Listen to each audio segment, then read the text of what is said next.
2023 might go down as the year of stories, and to be more specific, the year of long-term storytelling. Because not only did we have feuds that lasted several months when traditionally feuds would last one PLE cycle, but now we have feuds that are lasting years. Which is good, because at the end of the day, storytelling is king when it comes to the world of professional wrestling. And since storytelling is king, let's celebrate storytelling by looking at the best feuds of 2023. We'll do this top 10 style, so we'll work our way from number 10 all the way down to what I think was the best feud of 2023. And hey, as always, don't forget to subscribe to the channel, ring the bell for notifications. If you're a wrestling fan, I know you're gonna fall in love with this channel because we upload daily wrestling content. And if this daily content isn't enough, then check out patreon.com/SantiZap, where you're gonna get even more wrestling content like the Raw, SmackDown reviews, and you're gonna get the Wrestling is Cool podcast 3 days early. In fact, this week's episode where we look at the top 10 moments of the year is already up. Again, that's patreon.com/SantiZap. Go check it out. All right, let's jump into it. At number 10, we have a fresher, newer feud that could still develop into something bigger and better. However, with the way that storytelling is going, I don't think that it's going to. I think it's going to end up being one singular moment in time, one singular match, and that is Roman Reigns versus LA Knight. Part of the reason why this feud is so fantastic is because Roman Reigns was virtually gone during the rise of LA Knight.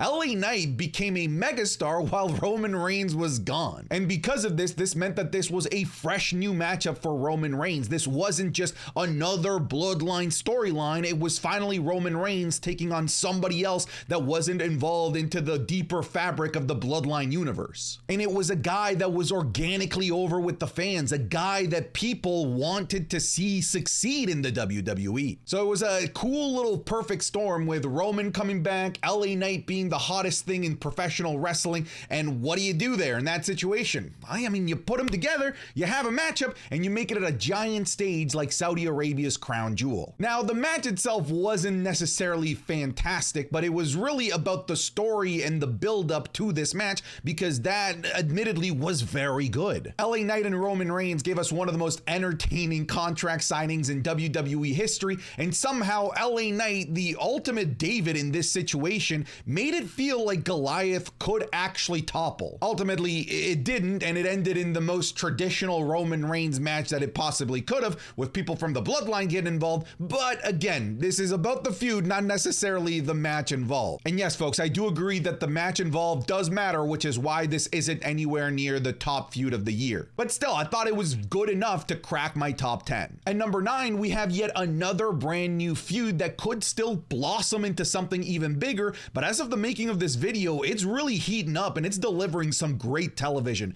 That being Gunther versus The Miz. The story of Gunther versus The Miz is a story as old as time. We have The Miz trying to prove that he deserves respect and deserves to be spoken amongst the greats of professional wrestling, and Gunther, the bully that sees Mike as just a clown. In this feud, Gunther refused to acknowledge The Miz as a great professional wrestler, to the point where he didn't even use his wrestler name, he just kept calling him Mike. And this feud gave us some impassioned Miz promos, which we're kind of accustomed to. Whenever the Miz wants to cook on the mic, that man can serve an entire meal. But to me, this was also the flourishing of Gunther as a mic worker. Because before, Gunther was the Terminator of wrestling. He was just there to show up and kick ass, but the Miz finally forced him to show some personality and do some mic work, which I think was very good. It gave us a match at a top 4 PLE, and this match, in my opinion, was one of the best Miz matches in a very long time. Granted, it was a run-of-the-mill Gunther match because Gunther is known for just putting on absolute classics, but it was a very good Miz match. But we weren't over when it comes to the in-ring work, because these two would then deliver an absolute classic on Monday Night Raw for the Intercontinental Championship, where if The Miz lost, he could never challenge for the Intercontinental title again. And this, folks, was one of the best matches of the year. I think this is the best match of The Miz's career and one of the best Gunther matches, and that's saying a lot because Gunther has a Rolodex of absolute classics. I think my only frustration with this feud is that this match happened like 2 hours after I released my top 10 matches of the year, because this might have cracked the top 10. This feud just really served as a reminder of how good The Miz is, and a realization of how much more Gunther still has to grow. At number 8, I have a feud that I wasn't particularly too fond of, but I know that the wider wrestling universe did enjoy, that being Cody Rhodes versus Brock Lesnar. The feud did have a really entertaining start, with Cody Rhodes being just absolutely bamboozled by Brock Lesnar and then immediately mauled during the Raw after WrestleMania. And this feud would get heated and personal to the point where anytime Cody and Brock would see each other, it would lend to a massive brawl where 50,000 little minions are trying to break them up. But obviously, it goes without saying that the star power in this feud is legendary. We have Brock Lesnar, a bona fide first ballot WWE Hall of Famer, and Cody Rhodes, the top babyface in the WWE at the time. And this feud shockingly gave us an entire trilogy of Brock Lesnar versus Cody Rhodes matches, which is a little bit odd considering Brock Lesnar doesn't traditionally do these types of back-to-back-to-back matches in such a short period. It all started off with them main eventing Backlash, which I don't believe that they should have main evented, but this was a great kickoff match to their feud because it demonstrated the hate between these two, because this thing got nasty, it got bloody, and it felt like a real fight. And that real fight feel would then continue into another major show at Night of Champions, where again Brock Lesnar would take on Cody Rhodes and they would once again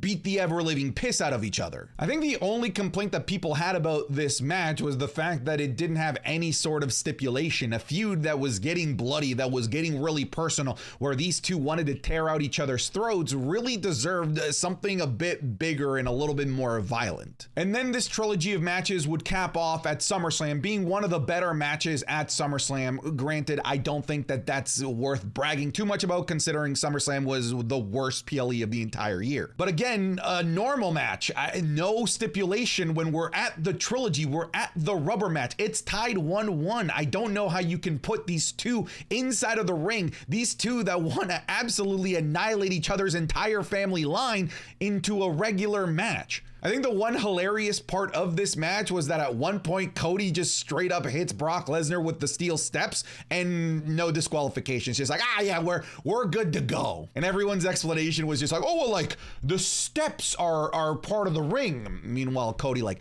literally picked up the steps and chucked them at Brock Lesnar. I don't know how that's not a weapon, but okay, I digress. Yes, the feud was good, and this is a star-studded trilogy that's gonna go down as one of the most star-studded trilogies in WWE history, but this should have been way higher on the list when you look at the people involved and the type of matches that they were given. But I think that it still left a lot to be desired, but that star power at the very least grants them a spot on this list. At 7, we have one of my favorite feuds of the year, and once again, Gunther is making another appearance on this list. This time we have the emotionally charged feud between Gunther and Chad Gable. This is a feud that didn't have a single PLE match, and yet it still felt big. It still felt huge, and that's because there were major stakes at play. That being Gunther's record-running reign as Intercontinental Champion, as he was about to surpass the Honky Tonk Man during this feud. But similar to the Miz feud, this was a story of Gunther, a man that felt like he was leagues ahead of anyone in front of him,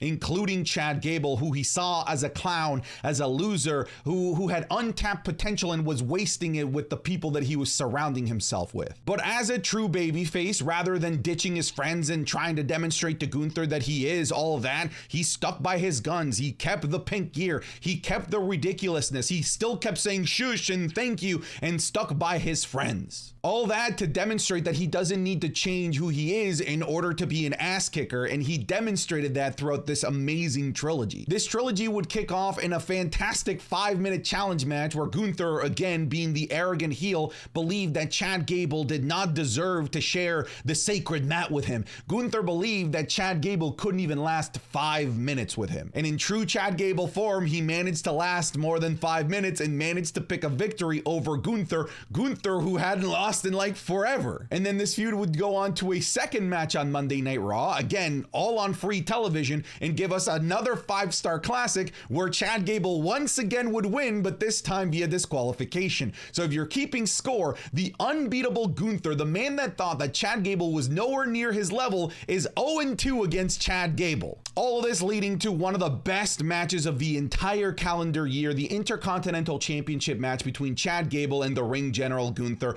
in an absolute Intercontinental Championship classic that would main event Monday Night Raw and would cement Gunther as the longest reigning Intercontinental Champion in the history of professional wrestling. And what a fantastic way for Gunther to cement himself as the greatest Intercontinental Champion of all time by beating Chad Gable in not just a fantastic match, but in front of his family where we got to see his kids cry. I should be laughing. I don't know why, but I don't know. Okay, I'll stop. But yeah, ultimately, this feud is an absolute free TV classic. At number 6, we have a feud that I think could have been much higher on this list had it been any other year. However, you're going to see that the top of this list is full of just all-timer feuds. That being the feud between the Tribal Chief Roman Reigns and Cody Rhodes, which led into WrestleMania 39. This feud would take a while to kick off because Cody Rhodes would win the Royal Rumble, but because Roman Reigns was so cemented in the storyline against Sami Zayn, Cody Rhodes didn't really go after Roman Reigns until after Elimination Chamber, really only giving us about a month and a bit to build to WrestleMania. But that buildup was very good. We had some very emotionally charged promos, the famous "I have to finish the story," and Roman Reigns reminding Cody Rhodes that he's a loser, that he's failed at everything that he's tried, that he went to another company and still couldn't get over there, that he tried Stardust, couldn't get over, so he quit crying in the WWE, and that Dusty Rhodes saw Roman Reigns as more his son and his true prodigy, not Cody Rhodes. This is the feud where people started kind of clowning on Cody Rhodes for bringing up his dad every single promo leading into WrestleMania, but still, I thought it was really good, and I felt emotionally attached. It did lead to a very good Night 2 WrestleMania main event where Roman Reigns ended up winning in a very convoluted finish that I know a lot of people like, but also a lot of people dislike with how many people got involved. I'm in the camp where I didn't love it. I didn't like the fact that 6 people got involved in the ending sequence of this main event. And this could have been higher on this list had they continued to push this feud after WrestleMania, but they completely put this on the back burner, presumably for a sequel at this upcoming WrestleMania, but that's yet to be seen. Fellas, the holidays are here. I'm already in the mood. I'm wearing my Jingle Bell Rock shirt, and it's gonna be bustling, it's gonna be busy, and you can't forget to eat healthy. And for that, I've got the perfect sponsor for today's video, Factor. Factor is America's #1 ready-to-eat meal delivery service. Factor is gonna make sure that you're eating well for breakfast, lunch, and dinner with chef-prepared, dietitian-approved, straight-to-your-door meals. With Factor meals being delivered right to your door, you're gonna be saving a tremendous amount of time because you won't have to do any grocery shopping, you won't have to do any meal prepping, you won't have to stress out about what to make. It's just coming directly to your door based on your preferences and what you want to eat that week. And Factor offers a variety of different meals to fit different types of diets. If you're being calorie conscious, you could look at their Calorie Smart options, which are meals that are 550 calories or less. If you want lots of protein, you could look at their Protein Plus, which comes with meals with 30 plus grams of protein. They got keto options, vegan options, veggie options, you name it. So this December, get Factor and enjoy some fresh, tasty, delicious meals that are conveniently delivered right to your door. Just simply pick the meals that you want, wait for them to be conveniently delivered to your door, toss them in the microwave, and within 2 minutes, you're eating a nice, healthy meal with no hassle or prep. So head on over to factormeals.com/Santi50 and use code Santi50 to get 50% off. That's code Santi50 at factormeals.com/Santi50 to get 50% off. That's a pretty wicked deal, y'all, so go check it out. Now back to the video. And number 5 is the only women's feud on this list because if you really go back through the year and you look at women's wrestling, there were some fantastic matches, but I feel like women were kind of given the shaft when it comes to being given deep storylines to be able to sink their teeth into. Far and away, the best women's storyline and one of the best storylines of the entire year and one of the longest running storylines of 2023 was Trish Stratus versus Becky Lynch. Thank you, Trish. This was a feud between two people that respected one another, were even teammates at one point, and even defended the women's tag titles together, eventually leading to Trish Stratus turning heel on Becky Lynch, and one of the better heel turns of the year. This was a feud built on jealousy on the part of Trish Stratus, where she felt like she had built the foundation for women's wrestling, but wasn't getting the proper proper gratitude, hence the whole motto of "Thank you, Trish." And this feud would stretch across several months in 2023, starting off with their match at Night of Champions in Saudi Arabia. A match which would then give us the famous face mask Trish Stratus and the debut of Zoe Stark, who was the protege of Trish Stratus. Not only would this feud be fueled in one-on-one matches, but they would beat the ever-living hell out of one another and really cost each other the match at the Money in the Bank pay-per-view. This feud would then have another match on Monday Night Raw, which ended up in a double countout where they both ended up brawling for like 25 minutes in the back by the merchandise stands, by where they were selling hot dogs. It got pretty crazy in the back. It also gave us the fantastic Trish Stratus versus Zoe Stark, that Falls Count Anywhere match. And yes, this is part of this feud because Trish Stratus took some of the nastiest bumps and some of the wildest table spots that I've seen all year. Ultimately culminating in the absolutely fantastic, one of the best matches of the year, easily the best women's cage match of all time, one of the best cage matches of all time, in Trish Stratus versus Becky Lynch cage match at Payback. This is a match where I had to eat my words because I really thought that this match wasn't going to be good, but these two prove that they are the best of their time. Trish Stratus is a legend. Becky Lynch is at the top of their game, and I shouldn't have doubted these two, and they ended up putting on an absolute classic in that cage. At number 4, we have a feud that is fueled by how good the lead up to the matches were, even if the matches were a bit underwhelming. Not necessarily bad, just underwhelming. That being the fantastic feud between Shinsuke Nakamura and Seth Rollins, a feud which, in my opinion, completely revitalized the career of Shinsuke Nakamura. This was a feud that started off of a random out-of-nowhere heel turn from Shinsuke Nakamura where he would attack Seth Rollins after a 6-man tag match main event. And it would give us the darkest, most evil version of Nakamura. And the WWE was super smart with this because they started giving us these backstage pre-filmed promos from Nakamura to mask the fact that he couldn't speak English very well. And what this gave us was what I've been calling anime Yakuza Shinsuke Nakamura, where he was dark, he was evil, and just an awful human being. This led up to a match at Payback where the narrative was that, hey, I'm Shinsuke, I'm the evil guy, I know Seth Rollins that your back is broken and I'm going to destroy your back to the point where you can't walk anymore, you can't even play with your daughter. The narrative going into this match was absolutely brilliant. The match, however, well, it was okay. It was the main event of the show, but there were 2 matches that were significantly better than it on this very show. It just felt like the storyline leading into this was going to lead to a super hard-hitting match to the point where Seth Rollins wasn't going to be able to walk out of there even if he did win, but it was just a regular match. Shinsuke barely worked the back. But then this feud would continue. Shinsuke would continue to get darker and darker and more evil, and it would lead to a fantastic last man standing match at Fastlane between champion Seth Rollins and the challenger Shinsuke Nakamura. Funnily enough, the complaint that I had about Payback is like the complete reverse complaint that I have about this, because in Payback, Shinsuke didn't work the back, and in Fastlane, Shinsuke worked the back. He hit Seth Rollins with everything. Seth Rollins fell off the second story onto what's supposed to be concrete. He went through several tables, nunchucks. He fell off of a ladder and fell through the announce table, and somehow Seth Rollins just kept getting up. So he, like, Shinsuke worked the back, but like it just wasn't working, which kind of, you know, it creates a meme out of the whole "ow, my back hurts" when it clearly just didn't.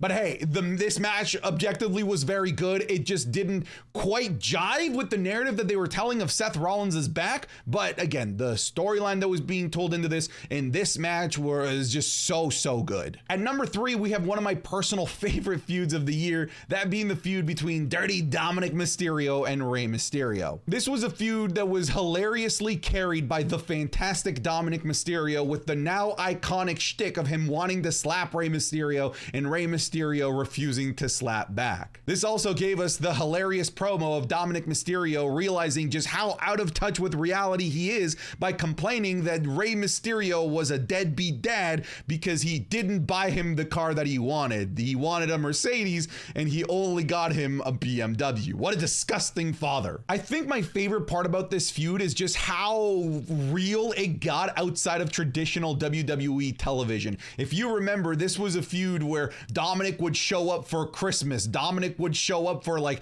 Valentine's Day dinner. He would show up for Thanksgiving only to get kicked out by Rey Mysterio. And I think that the crescendo, the climax of these outside of regular WWE television interactions was at the Rey Mysterio Hall of Fame induction ceremony, where they kept the storyline going. And during his speech, Dominic Mysterio and Rhea Ripley would get up, walk out to a chorus of boos. This would of course lead up to what I thought was fantastic WrestleMania match between Dominic and Rey Mysterio, a match that had all of the servings of the comeuppance for the bad spoiled brat, where he even got to get beat up by the famous Latin American chancla. We even had an appearance from Bad Bunny, Dominic Mysterio making a hilarious convict Dominic Mysterio entrance. All of this was just so good. This is just proof that like it doesn't have to always be a main event feud to be the best feud. This is as mid-card as a feud as it gets, and it was just so good and so memorable. At number 2, we're gonna have to have a little bit of a debate as to like what we include in this, because there's a portion of this feud that I just didn't include. That being the Bloodline Civil War, the feud between Roman and Solo Sikoa against both the Usos, Jimmy and Jay. Now, in terms of storytelling, God damn, it was this good. This all kicked off with the Usos losing the titles at WrestleMania, disappointing Roman Reigns to the point where Roman Reigns said that he's gonna go after the tag titles, which led to that match for the tag titles at Night of Champions where the Usos accidentally super kicked Solo Sikoa, which then led to this whole moment, this whole sequence where Roman started pushing Jay, calling him names, and Jimmy snapped and super kicked Roman Reigns. It was just magic. And then that magic would continue with the legendary "you out," and then "I'm out too." Boom, super kicking Roman Reigns out of oblivion. All of this fantastic narrative and great storytelling would lead to the wonderful Roman Reigns versus Solo Sikoa versus the Usos, dubbed the Bloodline Civil War. Which, by the way, I was calling for the Bloodline Civil War storyline even like before WrestleMania, and I was calling it the Bloodline Civil War. So WWE, where's my royalty checks? So this is why I was a little bit skeptical about this feud, because to me, this feud truly ends when Roman Reigns was pinned by Jey Uso at Money in the Bank, the first time that Roman had been pinned in 3 years. But there's some that would make the narrative that this feud continues beyond this, and that Jey versus Roman counts as the Bloodline Civil War. But I didn't want to include it with this because I thought that Jey versus Roman wasn't that good. So I didn't want to taint the Bloodline Civil War storyline with the Jey versus Roman stuff, which admittedly, sure, the lead up to it was pretty good, but the execution was god awful. So to me, Bloodline Civil War ends here. But everything that we got was absolutely majestic. That Money in the Bank match was fantastic. The crowd was absolutely electric. But to me, where this steals the show is just all of the promos and the hype packages leading up to the match. This gave us some absolute all-timer promos between these two, and this showed why Roman Reigns is just so good at his job too. The man is just I don't know what to say, man. He's just such a meme lord. His facial expression, the way that he laughs, the way he does like the condescending, he was on point throughout this entire saga. However, at number 1, and I'm gonna be honest with you, it wasn't even close. It was Sami Zayn versus the Bloodline. And yeah, sure, you could say this is kind of cheating because he would have a match with Roman and then a match with the Usos and then a match involving Solo Sikoa, whatever. It's my list. I'm calling this Sami Zayn versus the Bloodline, damn it. But this is the image of the famous chair shot heard around the world where Sami Zayn finally stood up for what was right and hit the bully Roman Reigns in the back with the chair before he could beat up his old friend Kevin Owens. And the storytelling behind this, oh my God, this was so good. The emotional trauma that they put us through, the fact that the Usos were split, the fact that Jey Uso, the guy who traditionally hated Sami Zayn, was now the one that looked like he was more emotionally on the side of Sami Zayn after all of this, and Jimmy Uso, the guy who'd been dapping up Sami all of these months, was the one that ended up super kicking Sami Zayn. Fuck, dude, it's so good. The first milestone of this feud would give us the absolutely fantastic Sami Zayn versus Roman Reigns at Elimination Chamber in front of a feverish Montreal crowd that was directly behind their homeboy Sami Zayn. A match which, in my opinion, was one of the top matches of the entire year. And this is going to end up being a trend because he would then have a tag team title night one main event match with the Usos and Kevin Owens, which in my opinion was the best match of the entire year. And yes, Roman is the head of the table. He is the spearhead of the Bloodline storyline, but the culmination of Sami's story was really the interaction with the Usos at the end of the day. So I'm happy that this was the culmination of Sami's storyline for the tag titles and going against the Usos and trying to convert Jimmy and Jay to his side. But the storyline wouldn't end there. We would get another decent tag match, this time involving Riddle and Solo Sikoa at Backlash in Puerto Rico. And then we would bookend this fantastic storyline with the great tag team match between Sami Zayn, Kevin Owens taking on Solo Sikoa and Roman Reigns,